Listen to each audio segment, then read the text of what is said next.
बड़ी खबर आपको बता दें, बीजेपी नंबर 1 पार्टी बनती हुई नजर आ रही है। जो रुझान सुबह से सामने आ रहे हैं उसके बाद बीजेपी नंबर 1 पार्टी बन रही है। ये अनुमान लगाए जा रहे थे कि तीसरे नंबर पर बीजेपी आने वाली है, लेकिन अभी जो रुझान सामने आ रहे हैं इसके बीच बड़ी खबर यही है कि पहले नंबर पर बीजेपी बनती नजर आ रही है। तो क्या है ये पूरा मामला, क्या है सियासी समीकरण, सब कुछ समझाएंगे आपको। मेरे साथ मौजूद है मेरे दोनों सहयोगी हर्ष जी और नवेंदु जी।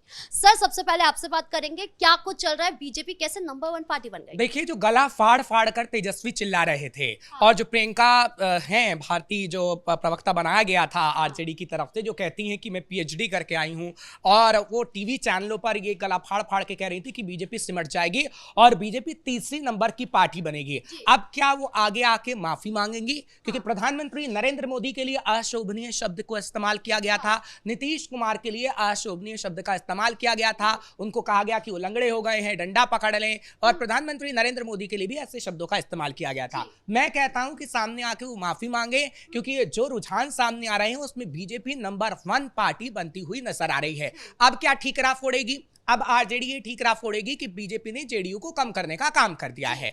जबकि आपने देखा है कि बीजेपी कैसे सालों से मेहनत करती आई है और उसके बलबूते ही बीजेपी नंबर 1 पार्टी बनी है।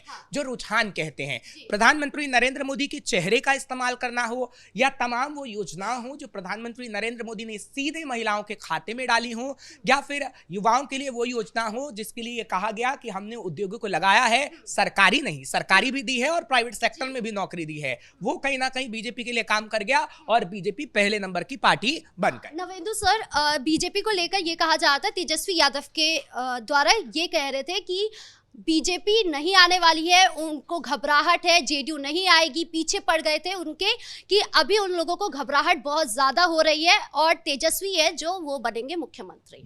देखिए, बीजेपी जिस तरह से बीजेपी का प्रदर्शन देखने को मिला है अभी शुरुआती रुझान में, उसने तेजस्वी यादव के गाल पर बड़ा सियासी चमेटा लगाया है। आप देखिए कि बीजेपी 68 से ज्यादा सीटों पर आगे चल रही है और जेडीयू थोड़ी पीछे है, और आरजेडी ही तीसरी नंबर की पार्टी बनती हुई नजर आ रही है। हर्ष जी ने अभी आरजेडी के कुछ प्रवक्ताओं का नाम लिया। आप देखिएगा कि ये लोग जिस तरह से टेलीविजन स्क्रीन पर चिल्लाते हैं, जिस तरीके के शब्दों का इस्तेमाल करते हैं, उससे तो लगता है कि ये लोग किसी को कुछ समझते नहीं है। लेकिन अब इनके दावे जो है वो पूरी तरह से फेल हो रहे हैं।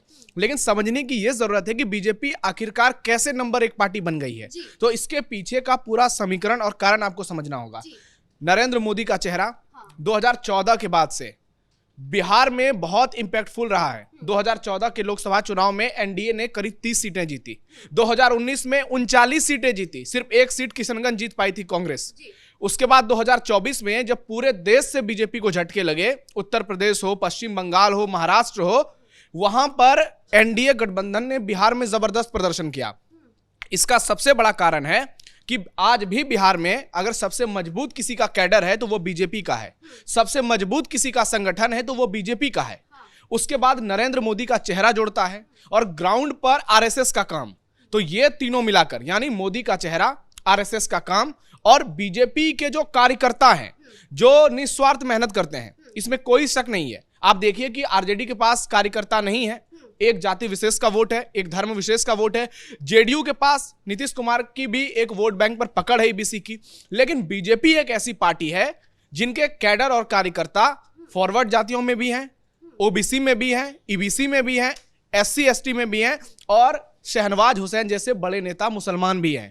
तो ऐसे में बीजेपी ने जो मेहनत की थी, पीएम नरेंद्र मोदी ने जो ताकत लगाई, 10 से 14 जनसभाएं की बिहार में अंतिम के समय में, इन्होंने अपने तमाम बड़े नेताओं को सीमांचल में उतारा। वो नहीं लगता, क्योंकि हमने जो लोकसभा चुनाव देखा उसमें जो थोड़ी बहुत सीटें कम हुई, उसके बाद विधानसभा चुनाव में कैसी रणनीति बदली गई है। दिल्ली में आप देख लीजिए, चाहे दिल्ली की बात हो या फिर उत्तर प्रदेश में 2027 के लिए तैयारी हो या बिहार के लिए हो, ठीक है, बीजेपी ने पूरा फोकस विकास पे किया था कि हम विकास के मुद्दे पर लड़ रहे हैं, लेकिन उन मुद्दों को जिसे कहीं ना कहीं पीछे छोड़ती हुई बीजेपी नजर आ रही थी, चाहे वो हिंदुत्व का एजेंडा हो या फिर जिस तरीके से जंगल राज शब्द को पहले इतना नहीं भुनाया जा रहा था, लेकिन एंड टाइम पे आते आते वो उतना भुनाया गया ताकि जीत हासिल हो सके। उस बेसिस पे क्या आप कहेंगे कि हाँ, बीजेपी ने लोकसभा चुनाव के बाद विधानसभा चुनाव के लिए रणनीति चेंज की है? आपने ठीक कहा कि आरएसएस के साथ समन्वय बिठाना, जो कि बंगाल में भी इस वक्त हम देख रहे हैं कि बार बार मीटिंग हो रही है, और बंगाल में 2026 के लिए तैयारी हो रही है। तो क्या ये चीजें वाकई हुई हैं और उसके बाद जो रणनीति बदली है उसका नतीजा है कि बिहार में? नहीं, देखिए, ज्यादा रणनीति बीजेपी ने नहीं बदली है। अगर रणनीति इतना बदलना होता तो पार्टी कई सिटिंग एमएलए के टिकट काट देती, लेकिन बीजेपी उन्हीं विधायकों के साथ गई जो पिछले बार चुनाव लड़े हैं और इसकी संख्या 70 से ज्यादा है। उसके बाद ये आकलन लगाए जा रहे थे कि अब तो एंटी इनकम्बेंसी है, बीजेपी के तमाम एमएलए चुनाव हारेंगे और जेडीयू जिस तरह से उभर कर सामने आई तो ऐसे में जेडीयू नंबर 1 हो जाएगी, आरजेडी भी उसके आसपास रहेगी और बीजेपी पिछड़ जाएगी। लेकिन हर जी आपने जिक्र किया कि हिंदुत्व का फैक्टर हो, जंगल राज का फैक्टर हो, तो पीएम मोदी जब जब बिहार गए उन्होंने जंगल राज का जिक्र किया हर मन से। और हिंदुत्व का तो बीजेपी का तो कोर ही वही है। जब से राम मंदिर का आंदोलन शुरू हुआ था, जब से जनसंघ बनी, उसके बाद बीजेपी का गठन हुआ, तब से तो बीजेपी हिंदुत्व के मुद्दे पर चल रही है। और जब हम ग्राउंड जीरो पर गए थे अभी वो रिपोर्टिंग करने के लिए, तो बिहार के लोग राम मंदिर को एक बड़ा मुद्दा बता रहे थे। इसका कोई डिस्कशन नहीं हो रहा है टेलीविजन स्क्रीन पर, लेकिन जिस तरह से अयोध्या में राम मंदिर बना, जिस तरह से पुनौराधाम में माता जानकी का भव्य मंदिर बन रहा है, और बीजेपी जो एक हिंदुत्व की राजनीति को आगे बढ़ाती है, उसका असर ग्राउंड पे देखने को मिलता है। हिंदू फैक्टर काम कर गया है, महिलाओं में भी, युवाओं में भी, बुजुर्गों में भी। और जो छोटे छोटे बच्चे हैं, हमने गौड़ा बोराम में जब रिपोर्टिंग की, हम वहां के आसपास के दूसरे इलाके में गए, तो जो छोटे छोटे बच्चे थे हमारे वीडियोस में नजर आते, वो कह रहे हैं कि हमारे लिए सनातन कितना जरूरी है। विकास तो जरूरी है, लेकिन अगर उसमें सनातन का भी एडिशन होता है तो फिर मॉडल उत्तर प्रदेश जैसा नजर आता है, हिंदुत्व प्लस विकास वाला। अच्छा, एक जेडीयू और इसकी बात करें बीजेपी की, तो इसको लेकर हर बार कहा जाता है विपक्ष की ओर से कि बीजेपी कुछ नहीं कर पाएगी बिहार के अंदर अगर जेडीयू उनके साथ ना हो। यही बात हमेशा कही जाती है, लेकिन आज जिस तरीके का रुझान सामने आ रहा है, एक नंबर पर बीजेपी आ चुकी है, इसको लेकर क्या कहेंगे कि बीजेपी कैसे आगे आ रही है? देखिए, बीजेपी की जहां तक हम बात करते हैं, पहले आप कहीं भी चुनाव देख लीजिए कैसे जातियां आपस में बंटकर वोट करती थी। हाँ। बीजेपी ने, चाहे फिर उत्तर प्रदेश में हो, राष्ट्रीय राजधानी दिल्ली हो, जहां जहां चुनाव हुए, बीजेपी ने तमाम जातियों को इकट्ठा करने का काम किया है। हाँ। हम बार बार कह रहे हैं कि बीजेपी को मुसलमान वोट नहीं करता, हाँ। लेकिन वो जो तमाम जातियां हैं जिसको एक किया गया, उसका फायदा कहीं ना कहीं बीजेपी को मिला है, चाहे वो उत्तर प्रदेश के अंदर हो या फिर अभी बिहार के अंदर हम देख रहे हैं। और इसलिए बीजेपी नंबर 1 पार्टी की ओर बढ़ रही है, क्योंकि पहले हम देखते थे नवेंदु कि किस तरीके से वो वोट बटा होता था और वो वोट ऐसे जाता था कि यादवों को, मुस्लिम को, अलग जाति के लिए दलित हुए थे। और एक बात जो इस बार बहुत इंपॉर्टेंट रही कि बीजेपी ने अपने तमाम बड़े चेहरों को मैदान में उतारा। आप देखिए कि नंद किशोर यादव, उनका टिकट काटा गया, सिर्फ एक ऐसी सीट थी जो कि उनका टिकट काटा गया। उसके अलावा आप देख लीजिए मंगल पांडे जो कभी चुनाव नहीं लड़े, सिवान से, उनको लड़ाया गया। सम्राट चौधरी पिछले कुछ समय से चुनाव नहीं लड़ रहे थे, इससे पहले वो खगड़िया से चुनाव लड़ते थे, तो उनको उनके गृह क्षेत्र तारापुर में भेजा गया। ये तमाम लोग जीत भी रहे हैं, रुझान में सबसे आगे हैं और ये जीतेंगे ही, जो तस्वीर एक फैक्टर जो इन्होंने उठाया कि जाति समीकरण पर हमेशा चुनाव लड़ा गया बिहार के अंदर, लेकिन इस बार बात विकास की हुई, इस बार बात हिंदुत्व की भी हुई, तो यही एक बड़ा मॉडल जो नजर आ रहा है कि विकास आगे है, जाति अब पीछे है। देखिए, ये एक बड़ा कारण है। अभी मैं प्रेम कुमार का नाम ले रहा था कि गया टाउन से वो 9वीं बार चुनावी मैदान में है। 8 बार विधायक रह चुके हैं और कहा जा रहा था कि उनका टिकट कट जाएगा, लेकिन अंतिम मोमेंट पर उनका नाम आया और अभी वो सबसे सीनियर विधायक हैं, तो 9वीं बार चुनाव लड़ रहे हैं और अभी आगे हैं, कई 3-4 हजार वोट से आगे चल रहे हैं। तो इससे आप अंदाजा लगाइए कि बीजेपी की जो तैयारी थी, अमित शाह का जो पूरा माइक्रो मैनेजमेंट था, बूथ लेवल। अमित शाह जब वहां गए थे तो ये कहा जा रहा था कि बीजेपी कहीं ना कहीं सरप्राइज देने का काम करेगी, तमाम लोगों के नाम कट जाएंगे, एक लिस्ट तैयार की गई है, लेकिन भरोसा जो जताया गया बीजेपी की तरफ से, उसी का नतीजा हम देख रहे हैं कि बीजेपी सबसे बड़ी पार्टी भी बनी है और इस वक्त एनडीए बिहार में सरकार बनाता हुआ नजर आ रहा है। ठीक है, आपने देखा क्योंकि अमित शाह की तरफ से ये पूरी रणनीति बनाई गई थी। सबसे पहले कार्यकर्ता को मनोवैज्ञानिक तरीके से मजबूत किया गया जब अमित शाह वहां पहुंचे और एक पूरी मीटिंग ली है। उसके बाद हमने देखा है कि कैसे कैसे टिकट को फाइनल किया गया और कौन कौन से के नाम फाइनल किए गए कि हाँ, इन्हीं नामों को हमें रखना है। और रविंदु सही बात कह रहे हैं कि उसी का फायदा कहीं ना कहीं मिले है, चाहे सिवान में हो या अलग अलग इलाकों में है, और इसी वजह से बीजेपी आज सबसे। लेकिन पप्पू यादव जो है, उनका कॉन्फिडेंस अलग ही लेवल पर चला गया है। वो कह रहे हैं कि आप बेट लगा लीजिए, सीमांचल के अंदर 7 से 8 सीटों से ज्यादा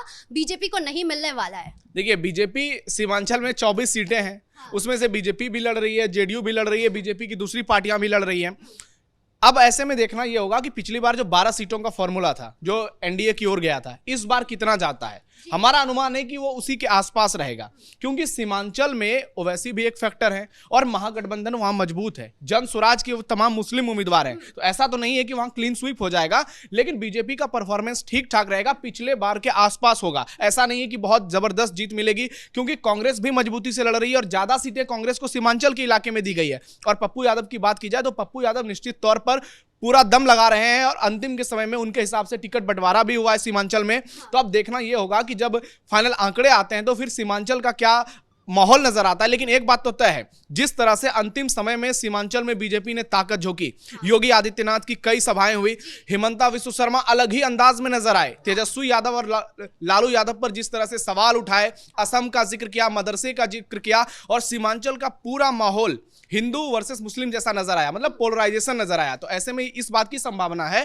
कि अगर यादव और मुस्लिम एक तरफा वोटिंग करते हैं तो दूसरी ओर बीजेपी के जीतने की संभावना है। और उसमें से किशनगंज की भी सीट है जहां पर 68% करीब मुस्लिम आबादी है, लेकिन एक सीट बीजेपी के खाते में इसलिए जाएगी क्योंकि वहां से अभी बीजेपी वोट बट रहे हैं। मुस्लिम कैंडिडेट जो दो तीन खड़े हुए हैं वो आपस में एक दूसरे के वोट काट रहे हैं। तो इससे हो सकता है कि जहां पर 60% से ज्यादा मुस्लिम आबादी है वहां पर भी बीजेपी जीत जाए, और बीजेपी का ओवरऑल परफॉर्मेंस जो रहेगा किसी भी हाल में पार्टी 65-60 सीटों से कम नहीं रहेगी। कुल मिलाकर परफॉर्मेंस दोनों का अच्छा है। ठीक है, इस मुद्दे पर ज्यादा जानकारियों के लिए आपका बहुत बहुत धन्यवाद। तो कुल मिलाकर कहे तो बीजेपी अभी नंबर 1 पर नजर आ रही है, और सिर्फ एनडीए की बात की जाए तो जेडीयू को भी वो काफी पीछे छोड़ चुकी है। हालांकि कांटे की टक्कर अभी नजर आ रही है, लेकिन बीजेपी अभी भी नंबर 1 पर है। अब आगे क्या कुछ होगा ये देखने वाली बात होगी। ब्रेकिंग न्यूज पर इतना ही। कैमरा पर्सन कुणाल के साथ मैं राधिका राज।